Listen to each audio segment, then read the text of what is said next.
You're listening to Talkline with Zev Brenner, America's premier Jewish broadcast on the air since 1981. And now, here's your host.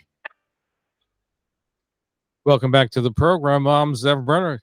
Today is our historic first for our program. We've never interviewed Rabbi Efrem Goldberg, the senior rabbi of the Boca Raton Synagogue in Florida, New York. It's a growing shul, over 850 members. The first time he's appearing on the program. He's also one of the leading rabbis in the United States. He plays a role, and not just in the Florida area, but he's involved in national organizations, including the Rabbinical Council of America, the Betin of America, Tradition Magazine, APAC. He has a very popular podcast, which gets all kinds of prominent individuals, including the Prime Minister of Israel. Rabbi Efrem Goldberg, thank you for joining us. It's an honor to be here. Thank you. Thank you. You've written some fascinating articles I want to talk about and pick your brain, because what I like is you're not afraid to speak out. Not always are rabbis. It's a lot of rabbis are reticent to really speak out their position. They'll do it in shul, but when you call them to be public about it, all of a sudden they're reticent. So first, I want to start with the abortion issue, the Roe v. Wade. That's the big issue, and people look at the Jewish community, look at Orthodox Jews, and say, "Well, Orthodox Judaism has one position when it comes to abortion." It's not true, and you've written about it. But let's talk about the Jewish position regarding abortion. Absolutely. Every time someone compliments me for having the courage to speak out, I'm not sure if it's courage or foolishness. It's a fine line between the two. But to me, I think it's true and authentic. And I think if we speak respectfully and sensitively and try our best to represent what God wants on His Torah, that's our responsibility. And abortion is a perfect case study. We're living in a time where we are increasingly more partisan, increasingly divided, increasingly politicized, and our rabbis warned us not to use Torah as a kardom lachborba. They said, don't take Torah, don't take Judaism, and don't turn it into a weapon, an instrument. Don't use it as a means to battle or fight with others for other reasons or causes. Stay true to Torah and what it represents. So immediately when that leak came out, the leak itself is in gross violation of Torah, egregious violation of morals and ethics, whomever leaked the consideration of the Supreme Court. But when the leak came out, you saw social media light up. And half of them said Judaism is absolutely pro-choice. And the other half said Judaism is absolutely pro-life. And the answer is that Judaism doesn't conveniently fit into either of those two. It's nuanced and it's complex and it's challenging. And a person has to immerse themselves in the study to understand the details and understand the minutiae and the sources, and to understand that there are different opinions. And we have a rich tradition of disagreement. So when you represent Judaism is this or is that, you're actually oversimplifying Judaism. Torah and Judaism don't fit in 140 characters on Twitter. They take a lot more than that. And we do a terrible, terrible disservice to advance whatever political agenda to oversimplify or misrepresent or distort where Torah or Judaism is on something. And I think our mission, in addition to the topic itself, and we could talk about abortion, but the meta topic, even before you get into abortion per se, is that we should be advocating and we should be examples of nuance. That things are complex and they're complicated. They're not black and white, there's gray. We value life. We believe abortion is prohibited. The default is that abortion is wrong. It's not a woman's right. It's not anyone's right to choose. It's not a function of your body. It's a moral decision. It's part of the definition of when life begins. It falls under a legal system and legal analysis. Certainly, we feel strongly in a pro-life context that we value life and advocate for life and fight for life, and we protect the most vulnerable for their lives. However, within that, it's nuanced. It's nuanced. So, for example, Rav Moshe Feinstein famously believed that abortion was murder and therefore only permissible when saving the life of the mother, only permissible in self-defense. If the baby is compromising the life of the mother, the viability of the mother, then you can abort the baby. But there are many other opinions. And in fact, I personally, as a rabbi, have on several occasions had to be involved in abortion issues or questions. Of course, never deciding on my own. My shoulders are not nearly broad enough, but turning to great rabbis of our generation. And really, it's the opinion of the Tzitz Eliezer of Oldenburg, who was more permissive and liberal on abortion, which I think many, I won't say most, contemporary halachic authorities follow in cases of rape and incest, in cases of diseases that will give a very short life, psychiatric illness, where the well-being of the mother may be threatened, in cases of abduction. There are many examples today where is not the mainstream. And my point is not to suggest that Rav Moshe is not an opinion. He doesn't need to say, where those who follow it My point is, it's complex, and when we simplify, we do a disservice. So we can politically land where we may, but if we represent Torah and Judaism, we must begin by saying that we don't neatly into either the camps, but rather we have something in between. Certainly stand for life. Abortion, the default is prohibited. We don't take it. We advocate for vulnerable. However, the carve-outs we mentioned, particularly the life of the mother, which even Rav Moshe agrees, but many other carve-outs as well. I believe also if the mental health of the mother is at stake, I believe that Tzitz Eliezer says if the mother's mental health is affected, there also an abortion could be allowed. I recently had a case, Zev, that a woman with a strong psychiatric condition who had a history of depression and who the concern, she was not supposed to get pregnant again. The concern was with the pregnancy and anxiety escalating, she could have suicidal ideation. She was at risk of suicide. And I called a major posek who told me, the major posek said to me, Efrem, it's not that it's permissible, she's obligated to have an abortion. If this pregnancy carries forward and it could cost her own life because of her psychiatric vulnerability, she could take her own life. She's not only permissible, she's obligated to have an abortion. Which is pretty strong language. But really, there are a few different issues that are at play, and you're right about it. Number one is that the problem is that people want abortion on demand as opposed to looking at different circumstances, which is what you delineated. The other issue is at what stage are we talking about?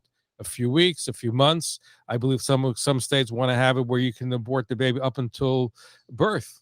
So these are all varying degrees, and this also has an impact on our discussion about abortion. Absolutely, enormously. We have demarcations before 40 days and after 40 days. Before 40 days, the Talmud calls Maya Ba'alma embryonic fluid. That's not to minimize somebody who's pregnant less than 40 days, but it means halachically the status of a pregnancy less than 40 days is not a full-fledged pregnancy with many, many consequences, including a miscarriage. Would the next child be a pidyon haben? There are many consequences of it. So 40 days is a very significant delineation. If a woman were raped and she was able to, within 72 hours, even prevent the pregnancy from taking root, let alone aborting a viable pregnancy, many more poskim would be permissive. So when you can calculate, Tay-Sachs, for example, can be diagnosed within 40 days. So that 40-day delineation is a significant one. Others see 3 months, 7 months. The Tzitz Eliezer is willing to go later into pregnancy. Others only earlier into pregnancy. But that's why this area and issue is so complex and complicated. And there's such divergent opinions among our giants, whom we accept them all and recognize elu ve'elu, that there can be multiple truths. There's a system we have to follow. It's a hierarchy we have to have a fidelity to, but there are multiple truths. That's why it's an injustice and a disservice to simplify it, certainly to do so in the name of advancing a political agenda. But in general, I would say, and I don't want to label, but I will, is the left tends to portray Orthodox Jews as being barbaric, backwards, not with the times. So this fits the narrative, not just in the case of abortion, but other areas say, well, Orthodox Jews, well, they have a different perspective. And some Jews believe the same thing too. They don't know about our heritage. But how do we communicate this message, which what you have, it's very, very much a message that, it's nuanced. Yeah, it is a nuanced message, and it's a message about nuance. In this partisan world where you're either with me or against me, There's no in between. There's no in between. There's no derech hazav. The middle way doesn't exist. Correct. I'll give you an example, actually, at the risk of upsetting some of your listeners, because of we're not afraid of controversy here. How difficult it is for people to understand this. It goes back to the last administration. For some reason, there were people who were simply incapable of those, including me, to be able to simultaneously say the Trump administration did unprecedentedly great things for Israel and for the Jewish people, while I wholesale reject so much of his character or his behavior or other aspects of what the administration did. A nuanced view that says, I can recognize the good, be grateful for it, embrace it, wish there was more of it, while simultaneously reject and be disappointed in other aspects of an administration or who a person was. Right? The last administration was a perfect example of a world of with or against. You get it or you don't get it. You're either never Trump or always Trump. You had people who thought he was perfect. You had people who thought you're not allowed to criticize. How dare you? And you had others who said his imperfections are so great. How dare you acknowledge anything good? How dare you be grateful for anything that was done? There's nuanced views. Life does not conveniently, neatly fit into boxes. And I think, again, Torah is a great platform of nuance, and part of the charge and the mandate to the Jewish people is not to fall into the trap of what's happening all around us in Washington and everywhere else, where everything is for or against, everything is partisan, everything is divided, everything is you're on a different team. I love unpredictable people who come to a conclusion about this way, that way. They're not predictable. Most people today, you could ask them 3 questions, you know everything about what they believe on anything. Or you could just look at how they're voted, how they're registered to vote, and you know almost everything about what they believe. We weren't designed to be that way. The world is complex. We're complex. Torah is complex. It's nuanced, and we should stand for, represent, advocate, model that nuance in this world. But by the way, you mentioned Donald Trump, and we'll get political for a moment. I believe in the last election, if I remember the numbers, it's approximately about 90% of the Orthodox Jewish community supported and vote for Donald Trump. He's almost a Mashiach. He talked about him today. So your nuanced perspective is not the mainstream of the majority of Orthodox Jews. The nuance, it's a very lonely place. I'll be honest. Over that last administration, I felt like I was in a very lonely place, vilified by both sides, including as a rabbi. If you didn't, by those who were forever Trump and thought that he was, literally the Messiah of the Jewish people. If you said anything critical, if you alluded or hinted, if you were critical of things that deserve to be criticized and that we Torah personalities should recoil from, then you were vilified. How dare you not appreciate all the good he's done? And on the other hand, if you said, there were some remarkable contributions, some incredible breakthrough, some things that we truly should be grateful for that no one before him and we don't know if after him anyone will do, then you were vilified by the other side. How dare you, if a Torah character, be willing to say anything positive? So that's not limited to the Trump administration. I believe you met with President Barack Obama, and he was not liked, and I'm putting it mildly, in the Orthodox Jewish community, but he did do some good. The Iron Dome, and I said this publicly, he has to be thanked for his support of the Iron Dome. People didn't like that either. So we live in times very partisan. People don't want to look, and they say everybody's completely evil, completely good. They don't look at Banner. They don't look at everybody in between. It's a dangerous world we're living in so many ways. The world is increasingly becoming unrecognizable every day, from our basic definitions and identities and interactions and policies. It's increasingly unrecognizable. And our job, I think that Hashem, without being too dramatic, I really believe that God is telling we, his children, hey, stand up and speak for truth with nuance, with sensitivity, and with love, but defend the principles through which I created this world before we find ourselves in a generation of the flood, before we find ourselves in a generation of Egypt. We're becoming so morally corrupt and bankrupt that with all the progress we've made technologically, in medicine, and in so many other areas, we've regressed so far back morally. And I think it's up to us to not fall prey to some of the definitions or fears or canceling or political correction of the time, with sensitivity, with love, with nuance, with respect, but also with firmness, represent and stand up for Hashem and talk about how we believe he wants us to behave and how we should defend his world. So today, the world we're living in, I was talking recently to a congressman, and he said to me, he's a phenomenal congressman, Richie Torres from the Bronx. And we had him on. He's a liberal, progressive candidate who's a very big supporter of Israel. Exactly. He's a phenomenal person. And he said, we're living in a world where you're rewarded for the wrong behavior and you're punished for the right behavior. If you make headlines by calling the other person names, by cursing, by saying radical, outrageous things, you'll pick up another 1 million followers online. You'll raise another $1 million. You'll win another term, and you are rewarded for your being outrageous. You're rewarded for being adversarial. And on the other end, if you say, hey, let's work across the aisle, we have a lot in common, the things that we can get done. Let's speak respectfully to and about one another. You'll have no followers, you'll raise no money, and somebody will rise and knock you out of office. So we're living in a world that you're noticed, and you're rewarded for the wrong behavior, and you're invisible, and you are eliminated for the right behavior. And it's up to us to change. And you see that, by the way, even among Jewish personalities. The ones who have the biggest followings online or make the most noise often are the ones who say the most outrageous things. They're the ones who get the attention, and they get the followers and so on. They get the airtime. And the ones who are saying the right things, well, nobody wants to hear that. That doesn't make a headline, So it's a challenging time, but we need to model for ourselves and most importantly for our children the way that we're meant to be behaving. Our guest is not afraid to speak out. Rabbi Efrem Goldberg is a senior rabbi of the Boca Raton Synagogue, a rapidly growing shul of over 850 families in Florida. He's also well sought after speaker, lecturer, one of the top rabbis in the United States, involved in many different Jewish organizations. We're talking about consensus. We tend to either go right or left. There's no middle. I believe you got criticized when you came out supporting the rabbi who was held hostage in Texas. People sent you all kinds of things about what the rabbi does and his viewpoints, and you basically said that your concern for him is regardless of whatever his viewpoints are for just being a Jew. It wasn't very popular with some people out there, correct? Correct. That rabbi, while he was held hostage, universally, we were all praying for him. But what happened was, soon after his heroic release, he threw that chair, they got out. People, as is wont to do today, dig up whatever they could find online that he had ever posted or written or whatever his beliefs were. And they found politically he was outside the pale of what they want. Now, first of all, even while he was held hostage, his own theological religious beliefs are outside of the pale of what I believe. But what does that have to do with anything?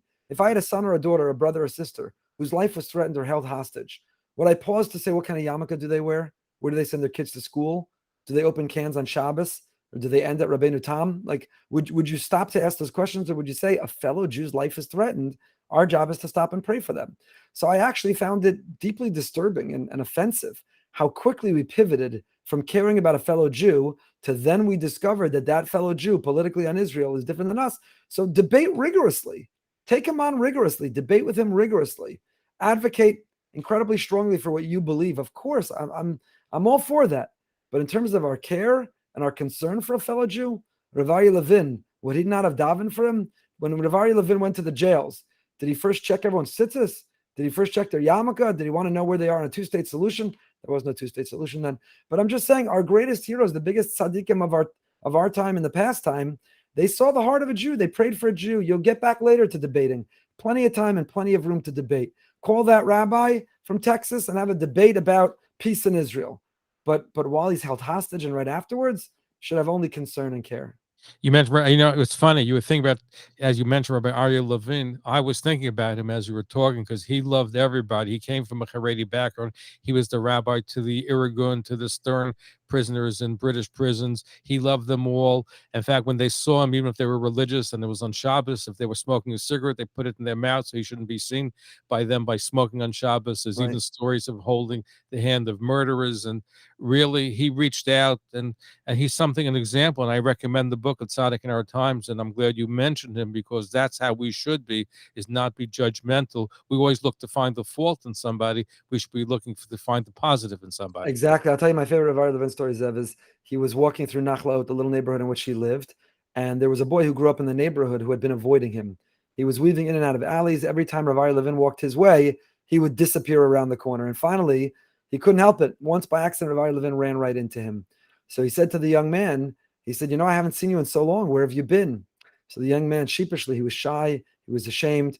He said to the tzaddik, he said, a few months ago, I became less religious and I stopped wearing a yarmulke.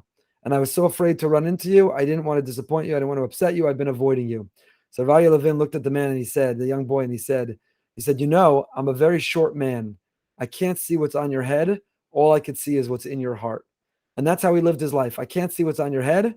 All I see is what's in your heart. Now, again, and this is what I wrote about maybe a month ago, also is the nuance position. And it's a very, very fine line to try to weave. How can we, on the one hand, say, we know what a man is, we know what a woman is, we know what marriage is. We have these definitions. They're as basic to us as is that the world is round. And nobody can tell us differently. This is the way God created the world, the definitions he gave us. Zachar and Nekeva Bra'am, he built into the fabric of creation the distinction between male and female, masculinity, femininity, basic biology. But at the same time, we also acknowledge and recognize that not everyone feels that they fit neatly into those definitions. So how can we maintain and preserve our definitions and our policies, and at the same time show sensitivity and welcoming and to confront bullying of those who don't fit in? That takes nuance. So you have segments of the frum community who say, this is what we believe, everything outside of that is disgusting, and it's a toeva, and it's an abomination, and there's no room, and drive them away. And you have others who wholesale say, this is the civil rights issue of our time. So therefore we believe, and we'll even officiate those weddings, and we make room, and we will reinterpret Torah. And what I'm advocating for is that nuanced position, to try to weave that fine line. It's very, very difficult. That says, this is our truth. It's immutable. It's not debatable. This is what we believe. But the fact that we believe it does not mean that therefore we're a group of bullies. It doesn't mean that we're insensitive or callous. We care about and we make space for the people who believe differently, even while we are uncompromising in what we believe. That's a very nuanced and a very difficult. But I think that the stakes are very high to do that and to do it now, because I don't think it's a long time. And in some communities, it's already happening now. I believe that it's not a long time from now in which we're going to have sensitivity training in Jewish day schools that talk about pronouns and allowing children to choose their pronouns. And I don't think if we don't stop this now, and if we don't stand up for what we believe now, and again, while also developing curriculum against bullying, and while also making room with sensitivity to those who are different, but without being defensive and without being apologetic, standing up for what we believe.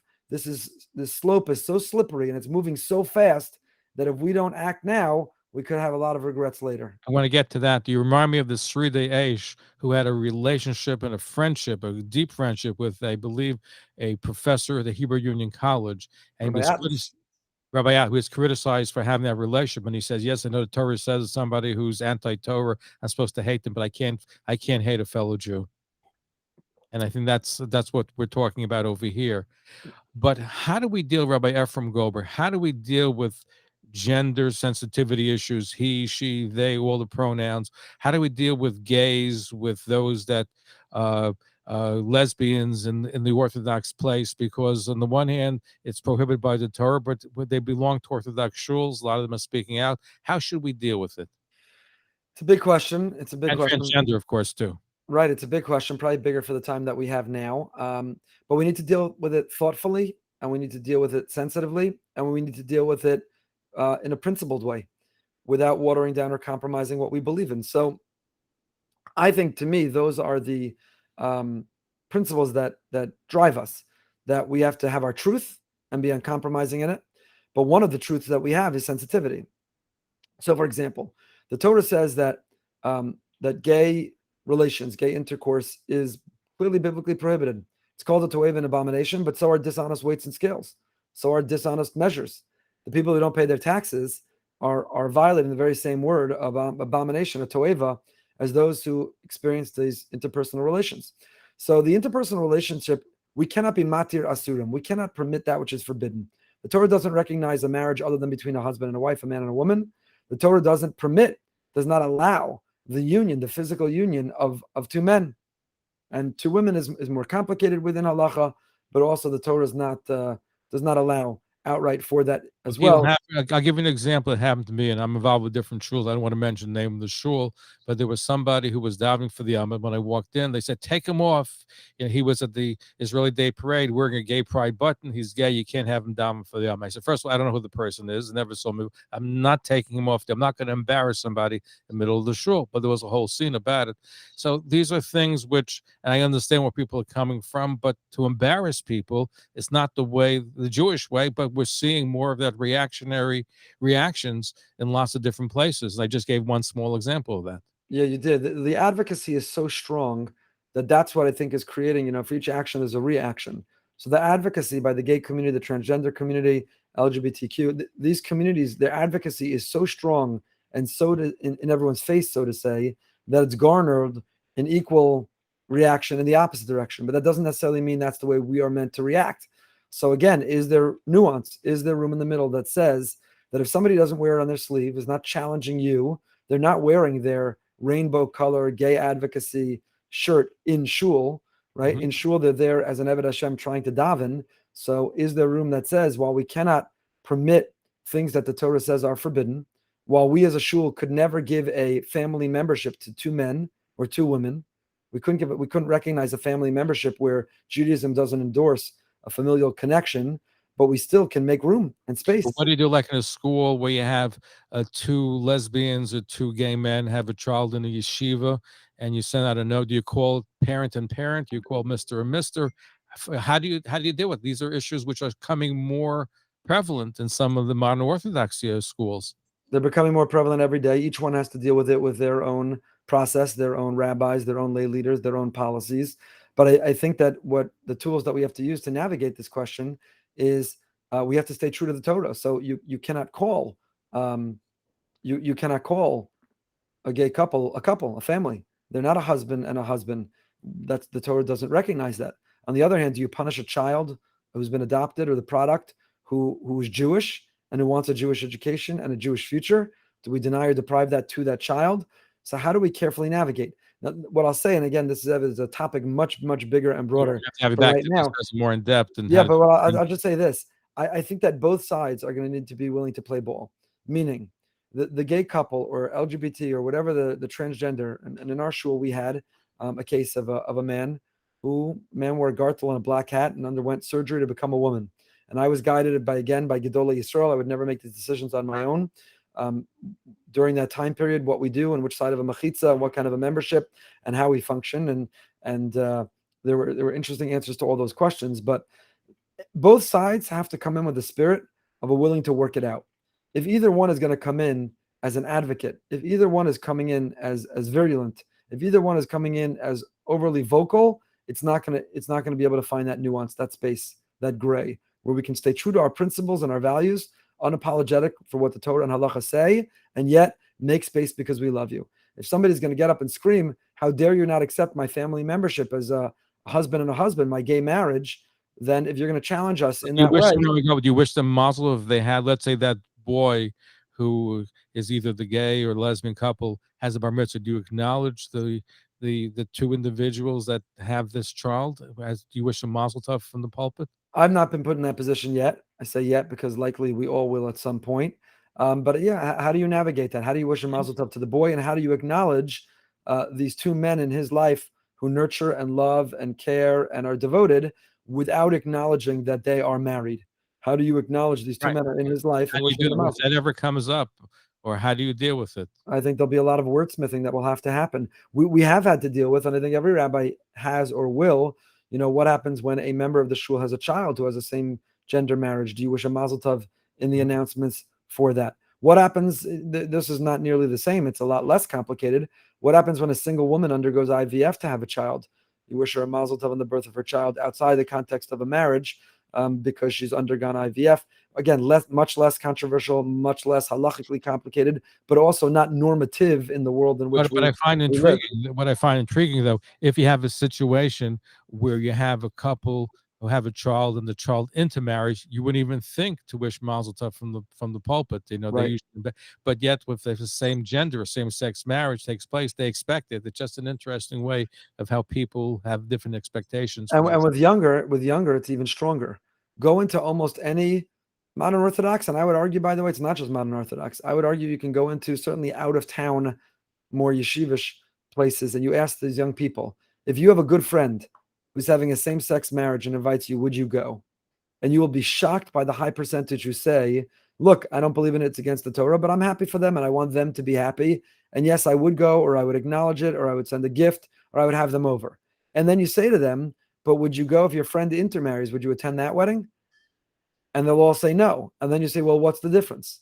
Why would you not go to a close friend's intermarriage wedding, but you would go to a close friend's same gender marriage wedding? And they struggle to come up with an answer. I think it's partially that the world has positioned the same gender marriage as the civil rights issue of our time. And therefore it's discriminatory not to, and I don't want to be part of that. I just want them to be happy no matter my beliefs. I think Moshe Feinstein was asked a question by somebody whose child was intermarried, and he asked Moshe, should he sit Shiva for the child? Moshe said no, because if he's sitting Shiva, it means he's dead. The dead don't come back. But if you don't, it's a chance, they'll come back. A few moments left, Rabbi. We're looking at some very important issues. Rabbi Efrem Goldberg is not afraid to speak out. The senior rabbi of the Boca Raton Synagogue, a well-sought-out speaker across the United States, involved in so many different Jewish organizations. And one of the issues that you got yourself in trouble with, Rabbi Goldberg, was an event that took place in January of 2022, which had the United States Ambassador David Friedman, and you had Ben Shapiro. You also had Latino Coalition for Israel President, Pastor Mario Bromnick, and people were attacking you for saying, how can you have a missionary in your shul? It was a very pro-Israel event, and we do believe in reaching out to the evangelical Christian community, but you got a lot of flack for that. So tell us what that was all about. And they said Rav Herschel Schechter was opposed to you. They forged a letter, right? They're saying that he didn't allow you to do it. All fakery. But what's going on? The people go to such lengths, they'll spread lies and misinformation and print things which are not true and fabricate documents. Is this the Torah way of doing things? I was shocked when I saw that. It was shocking. Zev, I had a full head of dark hair before that event. That's not true. But, unfortunately, very few things shock me anymore. And this is a consequence of trying to do the right thing. There are things I've learned or would do differently, not that I regret or think that we did anything wrong. But we did this night for Israel. Israel, look at the wave of terror that's going through Israel now. Israel is constantly under threat from our outside and from inside. And what I found fascinating was the people who were throwing arrows at me, the people who were the most critical and willing to violate every line of ethics, forging a letter from Rav Sheffer. Halacha, there was violation. How can you attack a Jew with lies, distortions, Correct. without benefit of a doubt, without speaking to you? I was just appalled when I saw that. Correct. Death threats to me, to my family, to the entire shul. You know that we received a horrific chemical weapon death threat that the whole shul, we had to spend so much money on security for that night. And why were we doing this event? The whole event was for Israel. We had 1,000 people pack our shul to your Ambassador David Friedman and Ben Shapiro, and we recognized our congressman. He couldn't be there that night, a Democrat, my beloved friend Ted Deutsch. We had words from Governor DeSantis and from Senator Scott. It was an amazing night for Israel, amazing night for Israel. Nothing religious about it. And Mario Bramnick is absolutely not a missionary. And the Latino Coalition for Israel has done more, is still until today advocating for Abraham Accords in other countries, is pushing South American countries to move their embassies to Jerusalem. They are working and fighting so hard for Israel and the Jewish people. It's shocking they haven't given up that work because of the way they were treated. But we partnered with them, again, under the guidance of Gedolei Yisrael. They were great, great rabbis who absolutely, I believe, gave you haskama. He gave you approbation for it. And Sheffer's two sons came to the event to show support, actually came. And there was nothing religious. There was nothing proselytizing. There was nothing missionizing about it whatsoever. What's ironic about it, again, for whatever reason, these people are decided to make me enemy number one and to try to gain popularity, because as I said before, you're rewarded for being outrageous. So if you make video after video after video where you call someone a mamzer and deserving of death and describe them as being a missionary and you say outrageous things, you can get a lot of followers.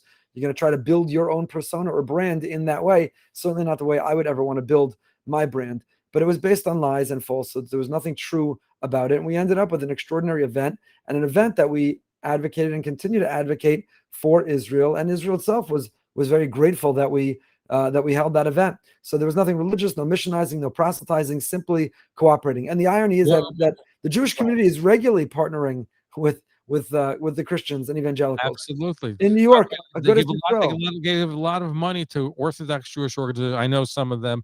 In fact, Rabbi Meir Kahane was the first person to really go after the evangelicals to get money for them. I don't know if you're aware of that, but people. Pastor Hagee, the evangelicals have given money to Rabbi Grossman, the disco rabbi in Migdal Emek. The evangelicals just last year, a couple of years ago, they made a big donation to the Sanz Kloisenberg Hospital with the Rebbe's permission, Haskama. These Laniado Hospital, right? Laniado Hospital, great life-saving tools were purchased in the hospital from evangelicals. Or how about the fact that a Good of New York works with the church when it came to Corona and the ability to reopen private and parochial schools? They work on a regular basis. I spoke to Rabbi Moshe Scherer of blessed memory, who used to meet regularly with Cardinal O'Connor. They used to have breakfast meetings on a regular basis. It was confirmed for me, both by Cardinal O'Connor and by members of the Agudas. So you need to have relationships. You need to work with groups, and especially in New York, where you have problems with education and the state and the New York State Department of Education getting involved in curriculums that affects Jews and non-Jews, tuition tax relief. There are lots of issues that we're working together with. So people may not be aware of it, but it exists. Yeah, it was a manufactured controversy because, again, it only benefits the people putting out the fake news. So it's totally manufactured. One moment left. You said you would do things differently with that event. What would you have done differently in retrospect? Yeah, the one thing I would have done differently is not do it the Boca Raton Synagogue together with the Latino Coalition for Israel. I would have joined with other shuls in South Florida. I would have made a much bigger, broader night for Israel. Latino Coalition for Israel would be one. But that way, all the focus and emphasis would not just be on me and our shul. Those who would gun for and hate what we were doing, let them take on all of us. We didn't do it alone now either. We did it with Simon Wiesenthal Center, was a co-sponsor. Rabbi Adlerstein, who is an expert in this area, actually heads up the interfaith work of the Wiesenthal Center, was a partner and a big supporter in the event. But that's really the only thing I would have done differently. I don't regret working with the evangelicals. If we have to rely on the Jews for Israel, we're in big trouble. But they're the biggest supporters of it. And by the way, that's changing. The younger generation of evangelicals are not supportive of Israel, unfortunately. Right. Yep. We have to work about that too. We need a birthright for Christians as well to go to Israel. Yep. Pastor Mario Braumnick, what was his reaction to all the brouhaha, the controversy? Did you speak to him about it? Because I'm sure he was aware what was going on. Yeah, I did. He was very shaken by it. He was very deeply disturbed by it. He, at his own expense, hired private security for several weeks because of the threats that were going around. And it was deeply disturbing. And as I said, we're lucky that he hasn't stopped his work for Israel. He flies around South American countries regularly, and he represents an enormous, I believe, millions of Latinos for Israel. And when he comes into a political office and he advocates for moving the embassy to Jerusalem, it carries weight. And it's a miracle that he hasn't abandoned all this work because of the focus and the lies that were spread about him. Grateful for his work and the work of others. And again, we're not proselytizing. We fight missionaries. We have to stand up to missionaries, but you have to be nuanced and you have to be educated. People are not educated, especially if you're on the internet. People on social media, on the internet, just because somebody sent you a link or you watched a YouTube video or they WhatsApped you something doesn't mean it's true. Be thoughtful, be smart, be judicious in what you read and what you listen to and what you watch. Know where it's coming from, and know the people that they're speaking about, and ask yourself, does that sound like the rabbi I know? Does that sound like the community I know? Would they be in the business of converting their entire community to Christianity? Does that make any sense whatsoever? So we have to be judicious and educated consumers of information. There'll always be bad characters. There'll always be bad characters spreading lies and misinformation. It puts even greater responsibility on us to be careful in how we access information. Rabbi Efrem Goldberg, senior rabbi at the Boca Raton Synagogue. He's a well-sought-out leader, one of the top Jewish rabbis in the United States, and he has a very popular podcast. So what is the name of the podcast, Rabbi Goldberg? Podcast called Behind the Bima, an opportunity to hear from a little bit these kinds of discussions in the rabbinate. What's life like as a rabbi, rabbi's children? What are the decisions we make? How do we go about the policies that we do? Different holidays that come up, how do we prepare? And the highlight is every episode, every week, we interview another major personality, Jewish, non-Jewish, religious, non-religious, from whom we can learn and gain. And we've had really diverse, over 80 incredible leaders, men and women. And we'd love if you checked it out, Behind the Bima. Recommend it. And I apologize, we never had you on before. This is the first, but not the last time. I got to have you back. Nice to hear a voice, not afraid to speak out. Kol hakavod, keep on speaking out. Thank you for having me. It's been a real honor, and I really appreciate the conversation. Thanks for listening. For continuous Jewish programs, TalklineNetwork.com, or our 24-hour-a-day listen line at 641-741-0389. For past shows, you can find us on iTunes, Spotify, Amazon, YouTube, Instagram, and all major podcast platforms, or jewishpodcast.org. Thanks for listening to the TalklineNetwork.com. Past shows you can find